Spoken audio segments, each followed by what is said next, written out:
Então, aqui com o nosso quadro, eu começo, Alexandre, falando a respeito do fim de semana, né? Notícia que tomou conta aí do noticiário. O presidente fez um passeio de moto em São Paulo e reuniu milhares de pessoas.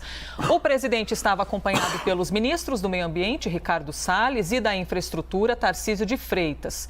Ele parou para tirar fotos, falou com apoiadores, causou aglomeração, como as imagens mostram. Jair Bolsonaro, os ministros e mais 6 parlamentares foram multados pelo governo de São Paulo por não estarem usando máscara. Bolsonaro também andou com uma moto que cobria a placa, o que não é permitido.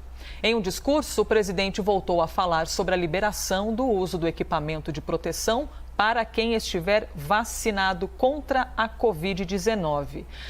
Alexandre, podemos considerar esses encontros do presidente com apoiadores uma espécie de uma pré-campanha de 2022, já pensando lá na frente? Acho que não, porque esse é um costume do presidente. Ele faz isso todas as semanas, né?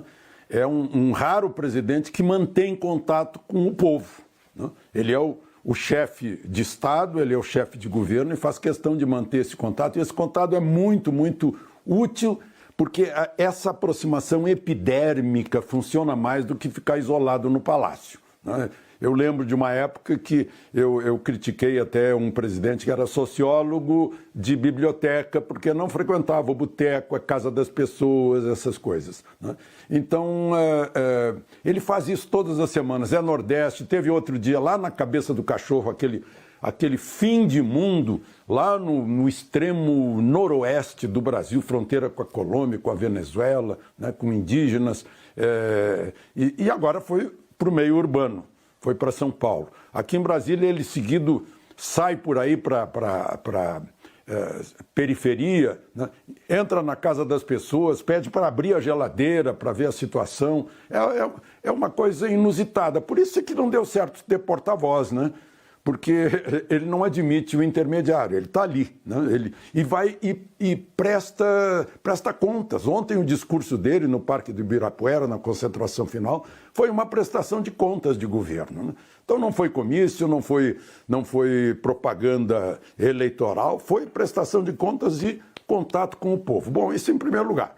Segundo lugar, não foi apenas um passeio, né? Foi a maior concentração de motos do planeta Terra, como a gente viu aí pelas imagens que foram tão difundidas, né? Aquela rodovia que não acabava nunca, né? E outra coisa, pessoal que fala da placa, né? A placa coberta, é o seguinte, é que a área já estava isolada, é área isolada para um evento, né? Em primeiro lugar. Ele, inclusive, no discurso agradeceu o policiamento. Eu notei que cada vez que passava por uma passarela, o povo vinha para baixo da passarela. Não tinha ninguém em cima, porque passarelas são perigosas, basta jogar um tijolo lá de cima, né? Então, o policiamento, a segurança foram eficientes. E por razões de segurança, a placa foi fechada. Aqui, o veículo do presidente, o carro presidencial, não tem placa aqui em Brasília, todo mundo sabe. É uma identificação verde e amarela com os dizeres presidente da República, né? Ele é o presidente da República, né? E estava numa área isolada, né? E a multa, né? Estava de capacete, estava no ar livre, a gente via aglomeração de longe, mas de perto a distância era mais de 2 metros, a distância regulamentar, inclusive por segurança das motos, né? Então, parece assim que é aquela história do dito árabe, né, sobre a caravana passando. E outra coisa, né, a multa, eu acho que foi pouco, né, porque o que o governo estadual faturou de ICMS só do combustível dessas motos, né, foi uma enormidade. E se a gente contar o ISS também, das pousadas, dos hotéis, dos restaurantes, o evento de ontem deu uma boa arrecadação para o município e para o estado em São Paulo. Vamos em frente, então, com mais um tema aqui no Liberdade de Opinião. O governo de São Paulo antecipou o calendário de vacinação e prometeu imunizar com a primeira dose todos os adultos até o dia 15 de setembro. Com isso, então, com essa antecipação, pessoas de 50 a 59 anos vão começar a ser vacinadas a partir de quarta-feira e maiores de 40 anos ainda neste mês de junho. Segundo o governo paulista, o avanço é planejado com base nas remessas de vacinas previstas pelo PNI, o Programa Nacional de Imunização. O ministro da Saúde, Marcelo Queiroga, respondeu no Twitter sobre esse anúncio. Você já está vendo aí aparecer na sua tela. Com as doses enviadas pelo governo federal por intermédio do Ministério da Saúde, a população do estado de São Paulo estará imunizada até setembro com a primeira dose da vacina contra a Covid-19.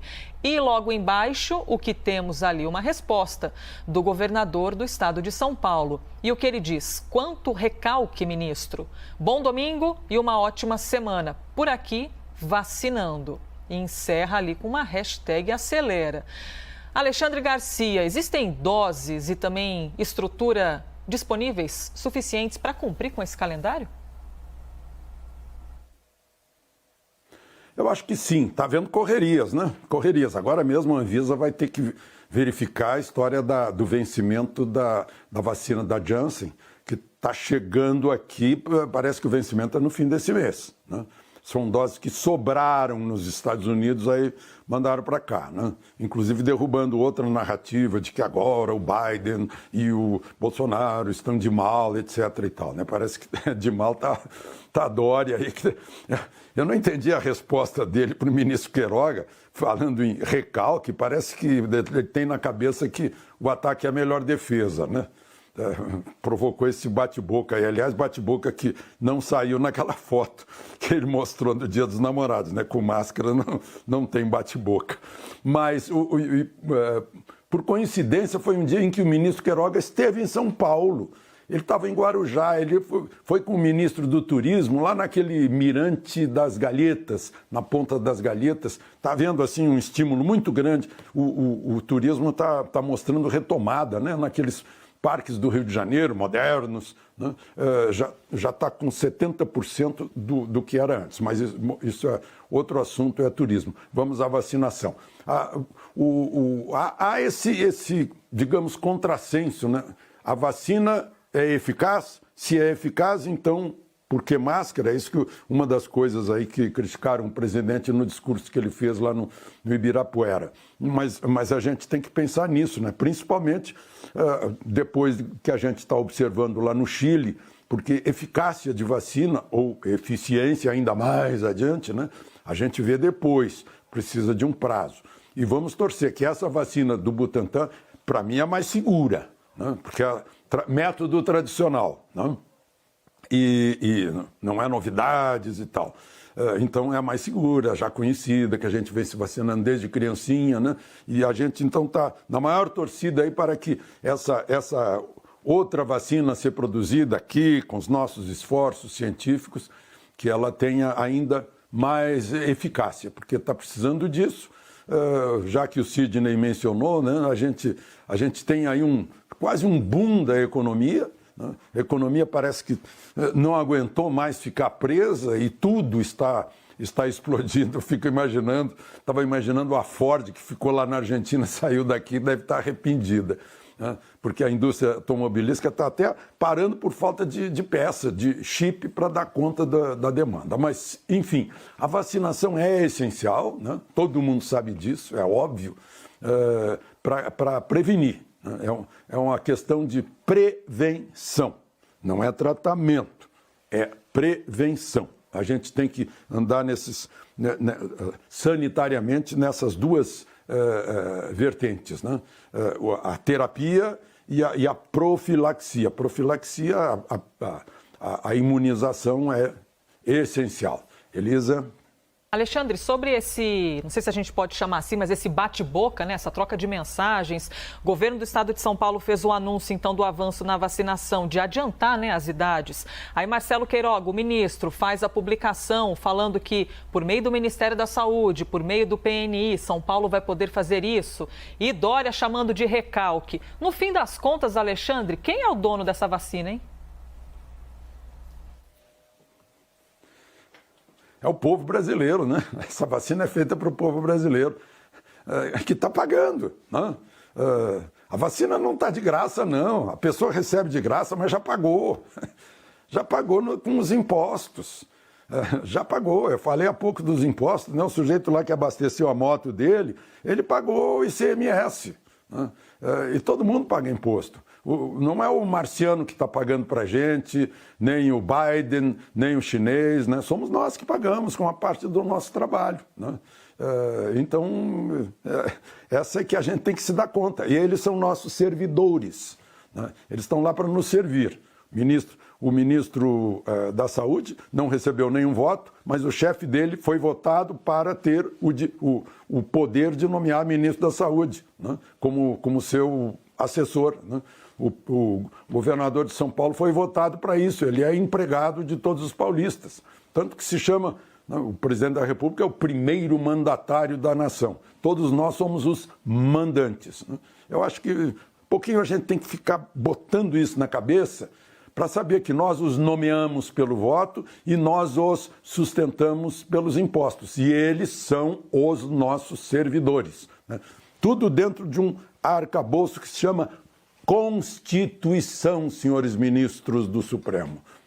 E com Constituição a gente fica um país civilizado, cumprindo as leis. E o cumprimento do dever do ministro da Saúde e do governador de São Paulo é trabalhar para que as pessoas não adoeçam, né? E adoecendo sejam tratadas imediatamente. Você citou os ministros do Supremo, Alexandre, é justamente sobre eles que a gente vai falar agora. Os ministros do STF, Ricardo Lewandowski e Alexandre de Moraes, decidiram manter a quebra de sigilo telefônico e telemático do ex-ministro da Saúde, Eduardo Pazuello, e do ex-ministro de Relações Exteriores, Ernesto Araújo. Também foram indeferidos os pedidos da secretária do Ministério da Saúde, a Mayra Pinheiro, e da coordenadora do Plano Nacional de Imunização, a Franciele Fatinato. A quebra do sigilo foi aprovada na última quinta-feira em sessão da CPI da pandemia, que você acompanhou com a gente aqui na CNN. E nesta semana estão programados os depoimentos do secretário de Saúde do Amazonas, o Marcelo Campelo. Também está previsto o depoimento do ex-governador do Rio de Janeiro, Wilson Witzel, e do empresário Carlos Wizard. Alexandre, qual a sua opinião, a respeito dessa decisão dos ministros do Supremo? Olha, eu acho ótimo, né? Eu só fico temeroso que saibam separar o que é conversa coloquial e o que é a essência de alguma coisa. Porque qualquer um de nós, todos os que estão me ouvindo aqui, imagine assim, bom, daqui a pouco alguém vai pegar tudo que eu falei no telefone. Né? Meu Deus, o que dá para deduzir o sujeito vira criminoso, né? Dependendo do ângulo que se olhar, né? Dependendo do entendimento da relação entre as pessoas que estão conversando, né? Isso é muito perigoso. Mas, enfim, estão tratando como se fossem suspeitos, criminosos, traficantes, ou, pior ainda, corruptos. Né? Estão tratando como se fossem corruptos. Estão convocando aí um benemérito, um benfeitor, Carlos Wizard. O sujeito deu tudo que ele o tempo, que é o principal, né? O tempo é a principal riqueza de uma pessoa, porque o tempo que passou nunca mais se recupera. Dinheiro que se perde se recupera, tempo não. Né? E o Wizard deu tempo dele, mas ele vai ter que vir para depor. Né? Eu acho que tudo bem, mas são pessoas que nada têm a esconder. Né? O perigo é pensar lá alguma coisa, eu já citei aqui, sinto muito, vou citar de novo porque me marcou muito. Né? O padrinho de casamento da deputada Carla Zambelli pensou uma frase lá da conversa entre eles, né? O ex-ministro da Justiça, e expôs a conversa, né? Fora do contexto. Então parece que houve ali alguma coisa grave. Esse é o perigo, né? Da visão das pessoas. Deviam abrir também o sigilo bancário, fiscal, né? São pessoas que nada têm a esconder, fica tudo claro para a CPI depois não alegar, esconderam alguma coisa da gente e tal, para ficar tudo transparente. Porque quem não deve não teme, né? O que se pode expor para a CPI é muito bom. Né? Enquanto isso, acho que os senadores tem que ficar de olho e de ouvidos no que está acontecendo no Senado americano. Porque, de repente, eles estão nesse caminho, o Senado americano está outro caminho, e, de repente, muda tudo. Né? Então, eles têm que abrir o olho também, olhar o Senado americano para ver as dúvidas que estão sendo levantadas, né? Para que não se mantenham assim tanto nos dogmas que eles vêm defendendo. Elisa? Alexandre, de maneira geral, o que esperar desta semana na CPI da pandemia? Se eu não estou perdida no tempo, acho que é a 7ª semana de trabalhos aí entre os senadores, e essa semana que começa a terça ainda termina na sexta, né? Mais dias para fazer caber tanta gente nessa comissão. Pois é, a minha expectativa é que vamos ter mais do mesmo, as mesmas perguntas, as mesmas respostas, já que se refere aos mesmos fatos, e a insistência de a CPI conseguir pescar o peixe que ela quer. Né? Ela quer o marlim azul, mas está lá, está tentando. Mas é bom, né? Eu vou voltar a recomendar. Acompanhe o Senado americano. Acompanhe e veja lá o que está acontecendo. Está se levantando as questões de fraude acadêmica, essas questões todas que eram dogma. Né? A ciência não tem dogma. A ciência é uma coisa aberta, portas e janelas abertas para tudo. É assim que ela evolui. Mas tem uma ciência lá da CPI que está muito fechada. É bom que eles pensem nisso. Elisa? Alexandre Garcia, chegamos ao fim, então, desta nossa primeira vez juntos no Liberdade de Opinião. E eu quero dizer que eu fiquei um pouco dividida, não fique chateado comigo, entre olhar para você e olhar para o Freud, porque ele está aqui me espiando. Mas acho que essa competição não te chateia, né? Não, absolutamente. Só que não somos a mesma pessoa. Alexandre, eu tô aqui... Estamos devidamente divididos. Eu fiquei tão distraída com o Freud que eu até estou encerrando, mas na verdade tem mais um assunto ainda, gente. Espera aí que eu vou trazer esse assunto para poder te ouvir, tá bom? Espero que não tenha sido um ato falho você querer se livrar de mim. Não, é que eu estava espiando o Freud mesmo, fiquei até distraída. Vamos lá, temos aqui um assunto. Os líderes dos 7 países mais industrializados do mundo anunciaram que pretendem doar 1 bilhão de doses de vacinas contra a Covid-19 até o fim de 2022. Essa doação será feita aos países mais pobres por meio de um financiamento ou pelo COVAX Facility, que pertence à OMS. O G7 também fez um apelo para um novo estudo sobre a origem da Covid-19 e que inclua a China. Pequim já tinha se recusado a participar de um relatório inicial. Alexandre, qual é a sua opinião, sobre esse plano anunciado? Não só um plano, mas os planos, anunciados pelo G7. Depois dos nossos atendidos, agora os outros. Só que nós, os grandes, não atendemos todos os nossos, não. A vacinação ainda está pequenininha em muitos lugares. Né? Em outros lugares, deixando preocupações, Israel... Europa, né? Enfim, são coisas que só o tempo, é preciso que a gente tenha essa paciência, só o tempo que vai dizer, né? Nessa questão de imunização. A outra coisa é essa origem, a origem. Né? É uma das coisas que o Senado americano está lá vasculhando. Né? Qual foi a responsabilidade da China nessa história? Né? Porque também não basta dizer a culpa é do coronavírus. Sim, mas quem são os responsáveis pela difusão? É isso que o Senado americano está estudando. Quem são os responsáveis por aquilo que eles estão chamando de fraude acadêmica? Né? Quem são os responsáveis pela censura feita em redes sociais? Né? Para evitar coisas que não estão comprovadamente definidas. Né? De repente, o que era proscrito passa a ser prescrito. Né?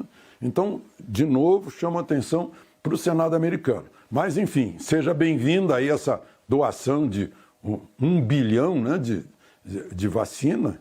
Isso dá quase um oitavo da população do mundo para os países mais pobres. Nós aqui estamos nos preparando para as vacinações anuais já, né?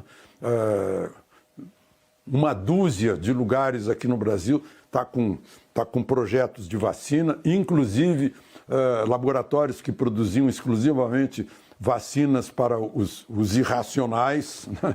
Agora vão fabricar para os racionais também. Meus cachorros já há anos vêm tomando vacina contra a Coronavac, né? Por exemplo.